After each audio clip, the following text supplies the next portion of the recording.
Inilah kisah tentang seorang anak yang dibuang ke laut, namun takdir membawanya menjadi seorang wali yang sangat berkuasa.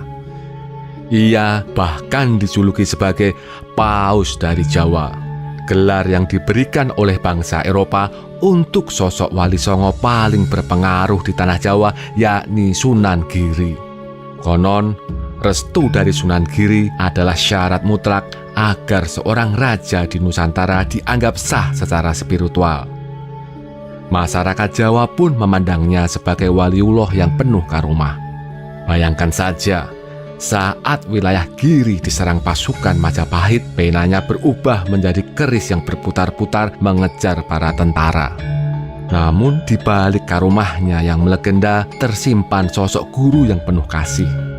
Jejaknya bukan hanya terukir di batu nisan, tapi juga di hati setiap peziarah yang datang ke makamnya.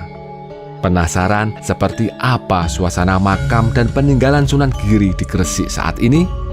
Bagaimana pula dengan jejak istananya yang telah dihancurkan oleh Sultan Agung dari Mataram? Mari kita telusuri jejak Sunan Giri di video ini sampai habis.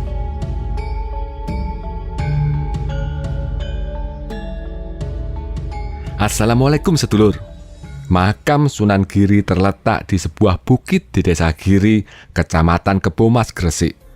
Lokasinya berjarak sekitar 23 km dari kota Surabaya dan hanya berjarak sekitar 3 km dari makam Sunan Gresik. Komplek makam selalu buka tiap hari dengan jam operasional 24 jam. Tidak dipungut tiket untuk berkunjung di sana alias gratis. Perjalanan menuju makam Sunan Giri dimulai dengan menaiki tangga yang cukup panjang. Suasana di komplek makam ini sangatlah sakral dan menenangkan hati. Ribuan peziarah dari berbagai daerah datang setiap tahunnya untuk berdoa dan mengenang jasa-jasa Kanjeng Sunan. Di balik keagungan makam Sunan Giri tersimpan kisah masa kecil yang penuh liku dan hikmah. Lahir dengan nama Muhammad Ainul Yakin atau Raden Paku, ia adalah putra Maulana Ishak dan Dewi Sekardadu, putri Raja Blambangan Menak Sembuyu. Namun, kelahirannya diwarnai tragedi memilukan. Saat itu, wabah penyakit mematikan melanda Blambangan. Patih Bajul Sengara dengan fitnahnya menuduh bayi Raden Paku sebagai penyebab malapetaka. Sang raja terhasut. Dia memerintahkan cucunya dibuang ke laut. Bayi tak berdaya itu lantas diletakkan ke dalam peti dan dihanyutkan ke laut. Sebuah tindakan yang sungguh keji. Tapi takdir berkata lain. Peti itu ditemukan oleh Nyai Ageng Pinatih, saudagar kaya raya dari Gresik. Ia memberi nama bayi itu Jaka Samudra dan merawatnya dengan penuh kasih sayang. Pendidikan terbaik diberikan, baik dalam agama maupun ilmu pengetahuan. Ketika beranjak dewasa, Jaka Samudra dikirimkan ke pesantren Ampel Denta untuk berguru kepada Sunan Ampel. Di sana, ia mendalami ilmu agama, bela diri, dan strategi perang. Setelah lulus, ia mendirikan pesantren di Giri yang kelak menjadi pusat penyebaran Islam yang sangat penting. Ia pun dikenal sebagai Sunan Giri, salah satu wali songo yang paling berpengaruh. Salah satu kisah heroik Sunan Giri adalah saat pesantrennya diserang pasukan Majapahit. Murid-muridnya panik, namun Sunan Giri tetap tenang. Saat menyalin Al-Quran, ia melemparkan penanya. Atas izin Allah, pena itu berubah menjadi keris yang berputar-putar menghalau musuh-musuh. Pasukan Majapahit pun mundur. Keris itu kemudian dikenal sebagai keris Kalamunyang. Setelah peristiwa tersebut, pelan namun pasti Giri Kedaton atau pesantren yang didirikan Sunan Giri akhirnya menjadi sebuah kekuatan politik dan militer yang kuat.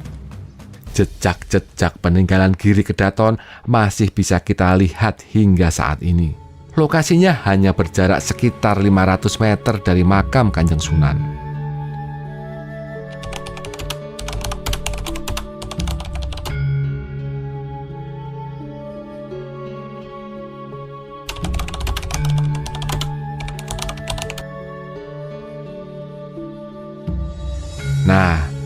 Ini dia penampakannya.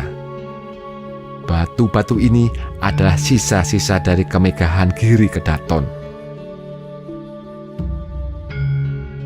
Dulu, Giri Kedaton mirip Vatikan Roma di Eropa.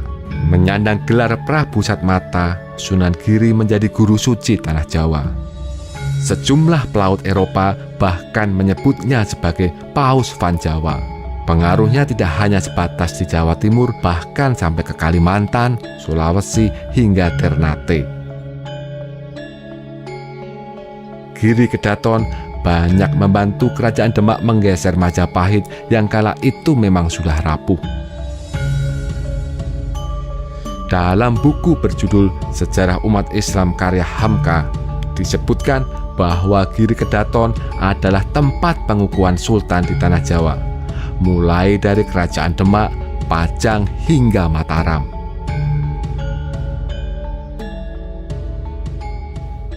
Kejayaan Giri Kedaton mulai surut saat Sultan Agung berkuasa di Mataram. Sultan Agung meminta Giri Kedaton untuk tunduk kepadanya.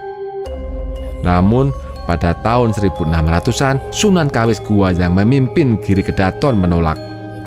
Mataram pun menyerbu. Giri Kedaton kalah. Tapi Sunan Kawis Gua tetap boleh memimpin dengan syarat harus tunduk kepada Mataram.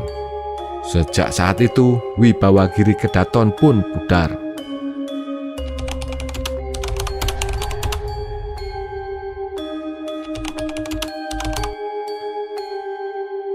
Kini, Giri Kedaton tinggal puing-puing. Bukit yang terletak di Dusun Kedaton ini dibuat berteras. Dulu, Sunan Giri membangun tempat ini 7 lapis. Namun, hingga kini baru ditemukan 5 teras saja.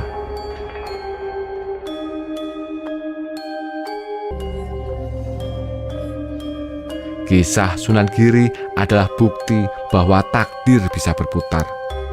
Dari bayi yang terbuang, ia tumbuh menjadi ulama besar yang disegani dengan keberanian dan karomah yang luar biasa.